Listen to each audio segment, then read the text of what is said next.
Everything you've ever wanted to know about 10,000, read in full from Wikipedia. Stick around to the end. Let's begin. The 10,000, hoi myrioi, were a force of mercenary units, mainly Greeks, employed by Cyrus the Younger to attempt to wrest the throne of the Persian Empire from his brother, Artaxerxes II. Their march to the Battle of Cunaxa and back to Greece, 401-399 BC, was recorded by Xenophon, one of their leaders, in his work Pharnabazus, Campaign. Between 401 and 399 BC, the 10,000 marched across Anatolia, fought the Battle of Cunaxa, and then marched back to Greece. In his Pharnabazus, Xenophon states that the Greek heavy troops routed their opposition twice at Cunaxa at the cost of only one Greek soldier wounded. Only after the battle did they hear that Cyrus had been killed, making their victory irrelevant and the expedition a failure. The 10,000 found themselves far from home, with no food, no employer, and no reliable allies. They offered to make their Persian ally, Ariaeus, king, but he refused on the grounds that he was not of royal blood and would not find enough support among the Persians to keep the throne. They then offered their services to Tissaphernes, a leading satrap of Artaxerxes, but he demanded their complete surrender, which they refused. This presented Tissaphernes with a problem: a large army of heavily armed troops, which he could not defeat by frontal assault. He supplied them with food, and after a long wait, led them northwards for home. Meanwhile, he succeeded in luring away the Persian general Ariaeus and his light troops. The Greek senior officers accepted the invitation of Tissaphernes to a feast, where they were taken prisoner, led before the king, and executed. The Greeks elected new officers, Timation, Xanthocles, Clenor, Phalesius, and Xenophon, and set out to march northwards to the Black Sea, through Corduene and Armenia. Xenophon and his men initially had to deal with volleys from a minor force of harassing Persian missile cavalry. Every day, this cavalry, finding no opposition from the 10,000, moved cautiously closer and closer. One night, Xenophon formed a body of archers and light cavalry.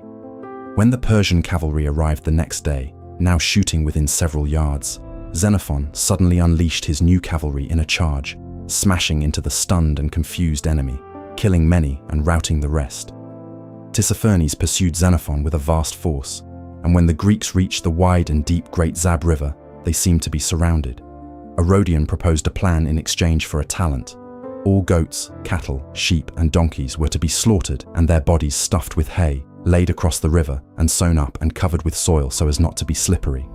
This was refused, for it would have been impossible to implement, and so the Greeks simply turned around, with the Persians refusing to pursue. That Xenophon was able to feed his force in the heart of a vast empire with a hostile population was considered astonishing. Dodge notes: on this retreat also was first shown the necessary, if cruel, means of arresting a pursuing enemy by the systematic devastation of the country traversed and the destruction of its villages to deprive him of food and shelter. And Xenophon is moreover the first who established in the rear of the phalanx a reserve from which he could at will feed weak parts of his line. This was a superb first conception. The 10,000 eventually made their way into the land of the Cardassians, a wild tribe inhabiting the mountains of modern southeastern Turkey, a fierce, warlike race who had never been conquered. Once the great king had sent into their country an army of 120,000 men to subdue them, but of all that great host not one had ever seen his home again. The 10,000 made their way in and were fired at with stones and arrows for several days before they reached a defile where the main Carduchian host stood. In the Battle of the Carduchian Defile, Xenophon had 8,000 men make a diversionary attack on this host, whilst he marched the other 2,000 under cover of a rainstorm to a pass revealed by a prisoner, and, having made their way to the rear of the main pass, at daylight, under cover of the morning mist, they boldly pushed in upon the astonished Carduchians. The blare of their many trumpets gave notice of their successful detour to Xenophon, as well as adding to the confusion of the enemy. The main army at once joined in the attack from the valley side, and the Carduchians were driven from their stronghold. After heavy mountain fighting, the Greeks made their way to the northern foothills of the mountains at the Centrites River, only to find a major Persian force blocking the route north. With the Cardassians surging toward the Greek rear, Xenophon again faced the threat of total destruction in battle. Xenophon's scouts quickly found another ford across the river, but the Persians moved and blocked this as well. Xenophon sent a small force back toward the other ford, causing the anxious Persians to detach a major part of their force. Xenophon stormed and completely overwhelmed the force remaining at his ford, while the Greek detachment made a forced march to this bridgehead. This was among the first attacks in depth ever made, 23 years after Delium and 30 years before Epaminondas' more famous use of it at Leuctra. Winter had by now arrived as the Greeks marched through Armenia, absolutely unprovided with clothing suitable for such weather, inflicting more casualties than they suffered through their ambush of a local satrap's force and the flanking of another force. At a stage when the Greeks were in desperate need of food, they decided upon attacking a wooden castle known to have provisions. The castle, however, was located on a hill surrounded by forest. Xenophon ordered small parties of his men to appear on the hill road, and when the defenders flung boulders, a soldier would leap into the trees, and he did this so often that at last there was quite a heap of stones lying in front of him, but he himself was untouched. Then, the other men followed his example and made it a sort of game, enjoying the sensation, pleasant alike to old and young, of courting danger for a moment and then quickly escaping it. When the stones were almost exhausted, the soldiers raced one another over the exposed part of the road, storming the fortress, where most of the now neutralized garrison barely put up a fight. The inhabitants threw their children over the walls before throwing themselves down to their deaths, both men and women. Xenophon records the joyful moment when the 10,000, by then actually far fewer, from the heights of Mount Thrace, saw the sea and friendly Greek colonies on the coast, which signified their escape had been made good, whereupon they shouted, "Thalata! Thalata! The sea! The sea!" Soon after, Xenophon's men reached Trapezus on the coast of the Black Sea, Anabasis 4.822. Before they departed, the Greeks made an alliance with the locals and fought one last battle against the Colchians, vassals of the Persians, in mountainous country. Xenophon ordered his men to deploy their line extremely thin so as to overlap the enemy while keeping a strong reserve. The Colchians, seeing they were being outflanked, divided their army to check the Greek deployment, opening a gap in their line through which Xenophon rushed in his reserves, scoring a Greek victory. Failure of plans for shipment to Europe. On their arrival at Trapezus on the Euxine, the Greek mercenaries sent their Spartan general Cyrus to Anaxibius, the Spartan admiral stationed at Byzantium in 400 BC, to obtain a sufficient number of ships to transport them to Europe. However, when Cyrus met them again at Sinope, he brought back nothing from Anaxibius, but civil words and a promise of employment and pay as soon as they came out of the Euxine. Final conflict with Pharnabazus, 399 BC. The 10,000 under Xenophon continued to the west, some by ship, but most of them by land, and arrived in Bithynia after numerous skirmishes and plunderings. Pharnabazus, satrap of Hellespontine Phrygia, was involved in helping the Bithynians against these plundering raids of the 10,000. He was also trying to stop them from entering Hellespontine Phrygia. His cavalry, which made several raids on the Greek mercenaries, is said to have killed about 500 of them. Pharnabazus then arranged with the Spartan Anaxibius for the rest of the 10,000 to be shipped to Byzantium. On their arrival at Chrysopolis, on the Asiatic shore of the Bosporus, Anaxibius, being bribed by Pharnabazus with great promises to withdraw them from his satrapy, promised to pay them and brought them over to Byzantium.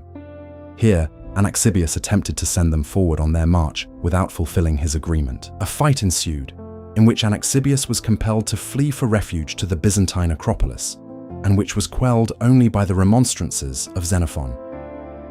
Soon after this, the Greeks left the town under the command of the adventurer Coeritades, and Anaxibius issued a proclamation, subsequently acted on by the Harmost Aristarchus, that all of Cyrus's soldiers found in Byzantium should be sold as slaves. Service in Thrace and Ionia. Coeritades proved to be an incapable employer, and the 10,000, now numbering around 8,000, left his service. Xenophon was courted by Suthers, a pretender to the Odrysian kingdom, who promised rich territory for pillaging and good pay in return for the 10,000, helping him recover his ancestral lands. A campaign against the Thynians ensued, in which the Odrysian Thracians provided cavalry and light infantry to support the hoplites. In the Anabasis, discussions occurred between Xenophon and Suthers wherein the Greeks and Thracians exchanged tactical wisdom with each other, especially in regards to nighttime operations. By the end of this campaign, the forces implied to number around 6,000. Although successful in the war, pay for the 10,000 was not forthcoming, and so they entered the service of the Spartan general Thibron, who took them to prosecute a war against Tissaphernes in Ionia. In view of his originality and tactical genius, Xenophon's conduct of the retreat caused Dodge to name the Athenian the greatest general to precede Alexander the Great. Order of battle. According to Xenophon, the 10,000 were composed of 4,000 hoplites under Xenius the Arcadian, until he deserted in Syria 1,500 hoplites and 500 light infantry under Proxenus of Boeotia, 1,000 hoplites under Sophaenatus of Stymphalia, 500 hoplites under Socrates the Achaean, not to be confused with the philosopher, 300 hoplites and 300 peltasts under Passion the Megarian, until he deserted in Syria 1,000 hoplites, 800 Thracian peltasts, and 200 Cretan archers, and more than 2,000 men who came from Xenius and Passion when they deserted. Under Clearchus of Sparta, 300 hoplites under Soses the Syracusan, 700 Spartan hoplites under Chrysophus the Spartan, 1,000 hoplites and 500 Thessalian peltasts under Menon, 400 Greek mercenaries who had deserted from Artaxerxes' army. In addition, they were backed up by a fleet of 35 triremes under Pythagoras the Spartan and 25 triremes under Tamos the Egyptian, as well as 20,000 Persian troops under Ariaeus the Persian. Although Xenophon lists them as 100,000, most modern historians believe Ariaeus's troops numbered only about 20,000. Until shortly after the Battle of Cunaxa, Spartan general Clearchus was recognized as the commander of the army. When Tissaphernes arrested and executed Clearchus, Proxenus, Menon, Agias, possibly the same person as Sophaenatus, and Socrates, their places were taken by Xenophon the Athenian, Timasion the Dardanian, Xanthocles the Achaean, Clenor the Orchomenian, and Felicius the Achaean, with the Spartan Chrysophus as the general commander. When the 10,000 started their journey in 401 BC, Xenophon stated that they numbered around 10,400. At the time Xenophon left them 2 years later, their number had dwindled to just under 6,000. That's the complete article. If you made it this far, you'll love the rest of the channel. Subscribe for a new Wikipedia deep dive every single day. The next video is on screen now, and if there's a topic you want narrated, drop it in the comments. Thanks for watching.